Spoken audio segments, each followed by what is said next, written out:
দুটি পর্যবেক্ষক রাষ্ট্র হোলি সি ও প্যালেস্টাইন সহ পৃথিবীতে বর্তমানে স্বীকৃত দেশের সংখ্যা ১৯৫টি।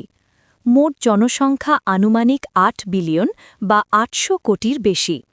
বিশ্বে প্রতিদিন গড়ে জীবিত শিশুর জন্ম হয় প্রায় ৩,৮০,০০০ ও প্রতিদিন মৃত্যুবরণ করেন প্রায় ১,৬০,০০০ মানুষ।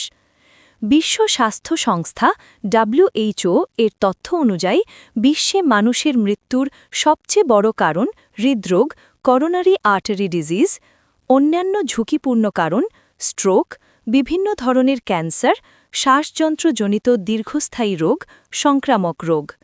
সার্বিক বিশ্লেষণে বলা যায়, প্রতিদিন জন্ম ও মৃত্যুর এই বিপরীত প্রবাহ মানব সভ্যতার ক্রমবর্ধমান চাপের একটি বাস্তব চিত্র তুলে ধরে। জন্মের সংখ্যা মৃত্যুর তুলনায় দ্বিগুণেরও বেশি হওয়ায় পৃথিবীর জনসংখ্যা দ্রুত বৃদ্ধি পাচ্ছে। একই সঙ্গে জীবনযাত্রা, খাদ্যাভ্যাস ও পরিবেশগত ঝুঁকির কারণে অসংক্রামক রোগ যেমন হৃদরোগ ও ক্যান্সার মৃত্যুর শীর্ষে অবস্থান করছে।